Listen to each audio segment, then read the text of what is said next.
Canada के प्रधानमंत्री Justin Trudeau अपनी ही पार्टी में वो कहीं ना कहीं घिर गए हैं। लिबरल पार्टी के सांसदों ने जस्टिन ट्रूडो के इस्तीफे की मांग यहां पर की है। 28 अक्टूबर का जो है एक अल्टीमेटम तब तक का दे दिया है। Canada is gone, it's lost. को वड्डा पाकिस्तान बोलता हूं, ठीक है। पाकिस्तान के काफी वेरिएंट्स हैं। एक है पाकिस्तान, एक है वड्डा पाकिस्तान, एक है मिनिएचर पाकिस्तान मालदीव में, एक नया ईस्ट पाकिस्तान आ गया है। क्योंकि जिस तरह के लोगों को आपने बिठा रखा है वहां पर, and how they have captured the structure of the bloody organisation. Trudeau ने पूरा का पूरा भारत वाला गेम ही इसलिए खेला था ताकि वो लोगों को डाइवर्ट कर सके, जिसको ट्रूडो का ड्रामा शो उन्होंने जो रन किया था वो डिस्ट्रैक्शन था डोमेस्टिक इश्यूज से, वो डिस्ट्रैक्शन था चाइनीज इन्फ्लुएंस से, वो डिस्ट्रैक्शन था उनकी खुद की कमजोर होती हुई पकड़ से, जो कि उनके पार्टी में भी उनकी पकड़ कमजोर हो रही है। वेस्टर्न वर्ल्ड को ये समझ नहीं आ रही, खासतौर पर अमेरिका को, कि किस तरह हम इंडिया को अपने साथ भी रखें और डराते धमकाते भी रहें। एक सवाल मैं करता हूं, क्या इंडिया के बारे में ये कह सकते हैं अमेरिकी कांग्रेसमैन? नरेंद्र मोदी के बारे में क्या क्या नहीं कहा गया? वेस्टर्न मीडिया ने क्या क्या नहीं लिखा? वहां पे ये कहते हैं हाँ जी हमारा बायपार्टिजन कंसेंसस है, विद इंडिया के साथ हमारे बड़े अच्छे ताल्लुकात हैं। Bharat is always been sincere with any foreign policy. हम लोग जो बोलते हैं we are standing by it. At least in the past 8-10 years you been standing by what you said. आपने कभी उनके साथ गेम नहीं खेला, आपने कभी कोई ऐसा टेढ़ी मेढ़ी चीज नहीं करी। रशिया आपके साथ 70s 80s में गेम खेलता था। जब से सोवियत यूनियन तोड़ के रशिया बना उसने गेम खेलने बंद कर दिया, क्योंकि ही नोज यार ये। नमस्कार दोस्तों आप सब जानते हैं जस्टिन ट्रूडो लगातार अपनी सरकार बचाने के लिए हमारे इंडियन गवर्नमेंट पर अटैक कर रही है और भारत पर इल्ज़ाम लगा रही है। लेकिन दोस्तों इसी बीच अब जस्टिन ट्रूडो के साथ एक बड़ा खेल हो गया है, जहां पर जस्टिन ट्रूडो के जो पार्टी मेंबर्स है उन्होंने ही जस्टिन ट्रूडो को अल्टीमेटम दे दिया है कि 28 अक्टूबर तक जस्टिन ट्रूडो पीएम की कुर्सी से रिज़ाइन कर दे और वे अपना घर चले जाए, नहीं तो उनका अंजाम बहुत बुरा होने वाला है। क्योंकि दोस्तों जस्टिन ट्रूडो लगातार भारत पर अटैक कर रहे हैं, जिसके वजह से कनाडा में एक नेगेटिव परसेप्शन बिल्ड हो चुका है और अब कनाडा के लोग जस्टिन ट्रूडो से नफरत कर रहे हैं और जस्टिन ट्रूडो अपने गवर्नमेंट को भी अच्छे से नहीं संभाल पा रहे हैं, जहां पर कनाडा की इकोनॉमिक हालत काफ़ी ज़्यादा बुरा हो चुका है और वहां पर लोकल क्राइम्स भी बढ़ चुके हैं खालिस्तानियों के वजह से। तो चलिए इसी पर आगे पाकिस्तानी मीडिया का रिएक्शन देखते हैं। अगर आपको हमारा ये वीडियो पसंद आए तो वीडियो को लाइक करें और हमारे चैनल को सब्सक्राइब कर लें। तो कनाडा के जो रूलिंग लिबरल पार्टी एमपीज हैं, मेंबर ऑफ पार्लियामेंट्स हैं, उन्होंने जस्टिन ट्रूडो को चेतावनी दे दी है, अल्टीमेटम दे दिया है, कह दिया है 28 अक्टूबर तक इस्तीफा दे दीजिए वरना कार्रवाई होगी। ट्रूडो दोस्तों दरअसल अपने लिबरल एमपीज से एक क्लोज डोर मीटिंग में मिले भी थे। वेडनेसडे की ये बात है। 20 लॉ मेकर्स ने उस क्लोज डोर मीटिंग में साफ साफ ट्रूडो को कह दिया कि आप इस्तीफा दीजिए। कहा कि वापस आपके लीडरशिप में यदि हम चुनाव में गए तो हम भी बुरे तरीके से हारेंगे। कारण सरल है, उसके पीछे, इस हार के पीछे कारण आप होंगे। दोस्तों यहाँ पे जो 20 लॉ मेकर्स ने ट्रूडो के खिलाफ कू किया है, इनमें से एक भी कैबिनेट मिनिस्टर नहीं है, क्योंकि ट्रूडो ने अपने खास लोगों को ही कैबिनेट में बैठा के रखा है। यहाँ पर दोस्तों ये पूरा का पूरा रिपोर्ट गार्डियन ने दिया है। यहाँ पे आपको और एक बात बताना चाहूंगा, सीबीसी न्यूज ने भी कुछ कहा है। उसका कहना है कि 153 लॉ मेकर्स जो ट्रूडो के साथ हैं, उनमें से 24 ने एक लेटर साइन किया है, जिसमें वो कह रहे हैं कि ट्रूडो चौथे टर्म के लिए खड़े ना हो और अभी वो क्विट कर दें as a prime minister.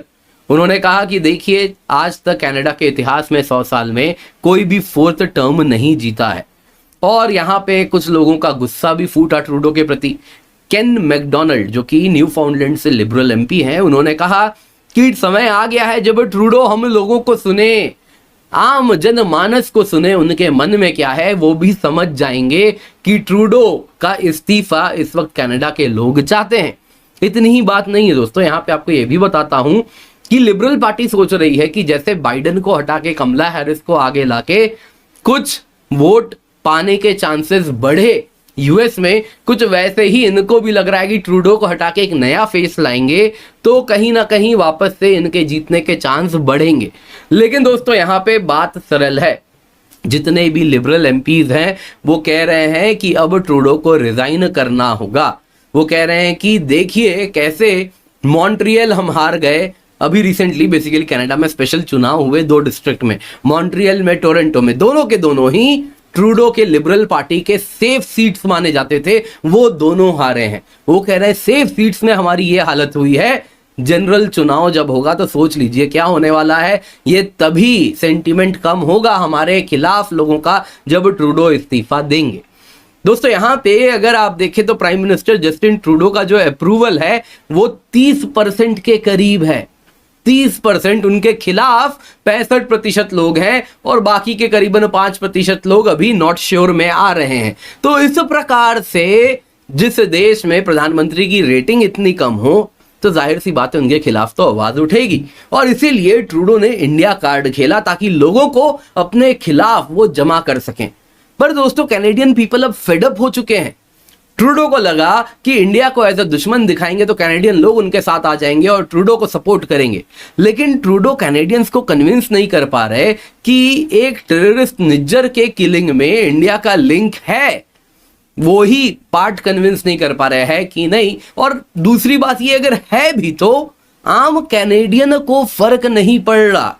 Bharat is always been sincere with any foreign policy. हम लोग जो बोलते हैं we are standing by it. At least in the past 8-10 years you been standing by what you said.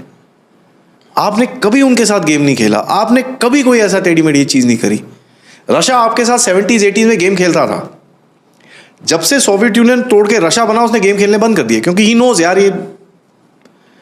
फिर उसने 2008-9 में करने की कोशिश करी थी जब पाकिस्तान को हेलीकॉप्टर भेज दिए थे लेकिन उस टाइम पे आप क्या कर रहे थे सर? आपने न्यूक्लियर डील साइन करी थी अमेरिकन के साथ। You didn't talk to your friends and say यार listen this is not against you, don't worry, we are still there. आपकी अभी कम्युनिकेशन अच्छी है तो आप वहां से न्यूक्लियर डील भी साइन करते हो, आप वहां से ये भी ले रहे हो वो भी ले रहे हो। दे डोंट से एनीथिंग, वो कुछ नहीं बोलते आपको। वो बोलते साहब हमारा भी ले लो यार, क्या प्रॉब्लम है? So if you've been sincere with the Americans and they keep playing games, कभी इंजन में गेम खेलेंगे, कभी तो ठीक है फिर खेलिए। कभी जो है वो कनाडा के साथ गेम खिलवाएंगे, कभी बांग्लादेश करेंगे। सर Mark II के अंदर आप कोई भी इंजन फिट कर लो। अभी उसका जो इंजन कॉवल बनाया है लोगों ने, ऐसा बनाया है कि देखिए पहले क्या किया है लोगों ने, इन लोगों ने 404 दे दिया आपको Mark I के लिए। आपने उसके हिसाब से पीछे की बॉडी शेप कर दी उसकी, अब फिट होना है सर अंदर। अब वो इंजन नहीं दे रहे। अब Mark I को चेंज नहीं कर सकते आप, क्योंकि यार ये entire production line will have to change, will take another 25 years। Mark II में आपने क्या करा है सर? एडजस्टेबल। तो साफरान का इंजन थोड़ा पतला है, रशियंस का इंजन थोड़ा मोटा है, तो अभी एडजस्टेबल है, कोई भी घुसा लो। तो कॉवल ऐसा डिजाइन हुआ है कि it can take all 3 engines. तो आप भी हेज करोगे अपनी बेट्स को। एंड ये चीज इनको नहीं समझ में आ रही कि if today India becomes antagonistic, which is now very close, अभी भी आप अपने रिलेशंस अच्छे करने चाहोगे यूएस के साथ, एंड कल को ट्रंप आता है, we don't know how he will react to all this. ये जो बेवकूफी है नुन्नू पुन्नू चुन्नू की एंड ऑल दैट, ये क्या है? Because he will keep it on the side, भाग यहाँ से, मेरे को नहीं मिलना इन लोगों से। He is like that, we know it, he is a pragmatic businessman. वो आपके साथ लड़ेगा किसमें? इलीगल माइग्रेशन, सारे वापस भेजेगा आपको वो आपके साथ लड़ेगा टैरिफ्स में।